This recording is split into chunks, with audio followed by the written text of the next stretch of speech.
हमारी बुनियाद। आपको अब सीधे लिए चलेंगे जो डिजास्टर रेजिलिएंट इंफ्रास्ट्रक्चर पर इंटरनेशनल कॉन्फ्रेंस हो रही है, उसमें पीके मिश्रा जो कि प्रिंसिपल सेक्रेटरी हैं प्राइम मिनिस्टर के, वो संबोधन दे रहे हैं। Good morning to all of you again.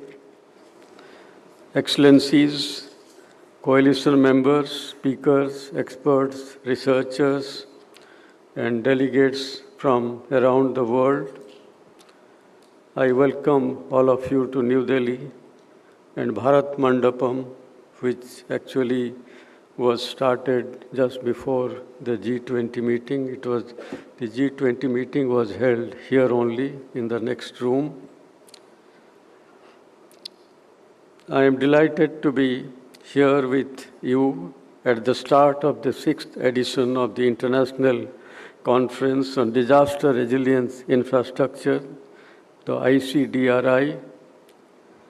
Having been involved in the CDRI since the very beginning, it is gratifying to note that the ICDRI developed into a premier global forum for progressive and solution-oriented discussion on disaster-resilient infrastructure. I still recall in the first meeting of the ICDRI, a lot of discussion took place how to conceptualize, how to design the CDRI, and now the CDRI has come to a much more vibrant stage.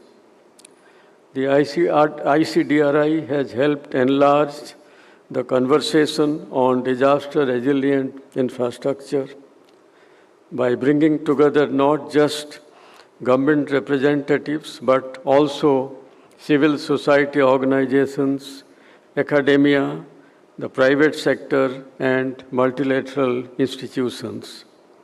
Over the last 5 years, it has also gradually increased its geographical reach. I recollect that last year, in 2023, the ICDRI attracted participants from 150 countries, providing a platform to foster meaningful conversation on disaster-resilient infrastructure is of great value in itself. However, it is important that these conversations lead to concrete action on the ground that bring about a paradigm shift in the way we imagine future infrastructure. Not just more infrastructure, but also resilient infrastructure. Not just efficient infrastructure, but also sustainable infrastructure. Not just infrastructure assets, but infrastructure systems. In bringing about this paradigm shift, the focus of this conference on investment in resilient infrastructure is very pertinent. And when we talk about investment, we should not only limit it to the financial aspect, but also investment in human resources. Investment in resilience is essential for two reasons.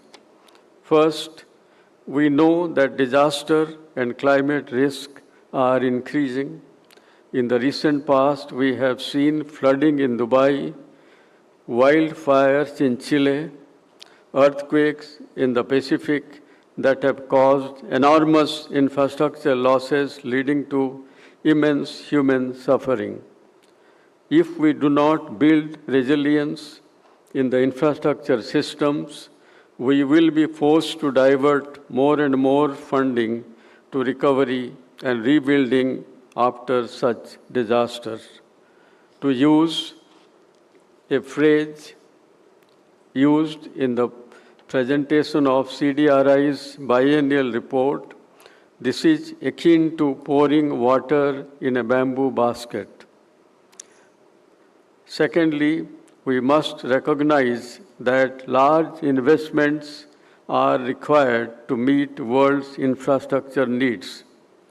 CDRI's research has shown that the annual investment required to address the infrastructure deficit, to achieve the Sustainable Development Goals, to reach net zero and strengthen resilience by 2050 amounts to $9.2 trillion US. If we do not design resilience into our project pipelines, it will be increasingly difficult to achieve the high levels of funding needed to close the infrastructure deficit, particularly in the global south. If we build systems, capacities, knowledge base, and institutions for making infrastructure resilient, we will also be able to attract investment to close the infrastructure gap.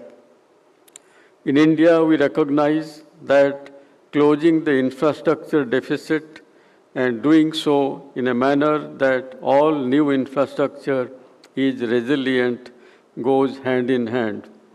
The investment we have made in infrastructure, particularly over the last decade, has created better livelihood opportunities for millions of our citizens. This progress needs to be sustained. The infrastructure we build today needs to be resilient to present and future disaster risk for decades. In fact, our Prime Minister has given a clarion call to make India a developed country, Viksit Bharat, by 2047. Many other countries in the global south also aiming at becoming developed countries or developing faster. In all these cases, a lot of infrastructure is going to be built. Ensuring disaster and climate resilient infrastructure systems, particularly in the context of uncertainties posed by a changing climate, is a shared global challenge. This is the raison d'etre for CDRI. This is also why we put investment in resilience at the heart of all deliberations during the G20 presidency. We not only led the creation of a new G20 working group on the disaster risk reduction, as our Prime Minister also mentioned during his inaugural speech today, but also ensured that issues of resilient infrastructure as well as financing get adequate attention. Almost exactly 1 year ago in Mumbai, the G20 DRR working group, with support from CDRI, ADB, and even DRR, held in-depth deliberations on financing disaster risk reduction. During our G20 presidency, we also emphasized the need for addressing issues of resilience in the infrastructure working group. The New Delhi Leaders' Declaration elevated the importance of working on innovative financing tools for disaster resilience, while acknowledging the need for augmenting the capabilities of all countries, including emerging economies, least developed countries, and small island developing states for promoting disaster and climate resilience of infrastructure systems. I hope this edition of ICDRI will build on these and other global policy processes. I would like to urge you to devote particular attention to 3 issues. First, we must create opportunities for better articulation of infrastructure challenges faced by the global south. During the pandemic years, investment in infrastructure suffered setback, and lately we observe sustained revival. However, this rebound is highly unequal, with the developing countries lagging. We must ask ourselves why.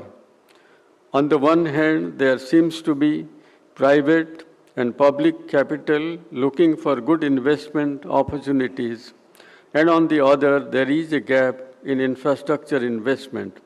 How can we address this dichotomy? How can we find new ways to mobilize finance and incentivize investment in resilient infrastructure in the global south? How can we use tools produced by CDRI and its partners such as Global Infrastructure Risk Model for infrastructure planning? Second, CDRI must be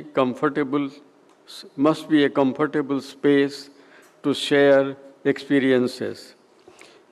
We know that nobody has all the answers, but all of us hold some pieces of this large jigsaw puzzle. What works in the high mountains of India could also work in Andes, the Alps, and Rockies. So we should aim to replicate our successes where we can. At the same time, we must avoid repeating what has not worked. ICDRI must provide a space for not just celebrating our successes, but also for candid discussions around what has not worked. Programs such as CDRI's Infrastructure for Resilient Island States program must engage in honest reflection, celebrate successes, and learn from what has not worked so well. That is why this conference purposefully brings together governments, international organizations, and the private sector, and of course, academic experts. Third, your discussions at ICDRI should challenge and guide the development of new programs and projects by CDRI and its partners, ensuring that they will add real value to those most in need, are anchored to regional, national, and local context, and become a lighthouse for the global community. We are living through times of unprecedented challenges, but also exciting opportunities provided by new technologies and tools. We must embrace these opportunities and come up with next generation initiatives that can make a difference at scale and, of course, quality. Excellencies, to be successful, our coalition needs action from all our members and a network of friends and champions. I hope we can count on each of you in this regard. From the Government of India's side, we remain firmly committed to the cause of disaster and climate resilience. We will continue to invest and focus on resilience, and we will use every possible global forum to advocate for action. I wish you all the best for your deliberations over the next 2 days, and looking forward to the ideas, action plans, and recommendations so that we can further refine our practices, processes, and policies for disaster resilient infrastructure. Thank you.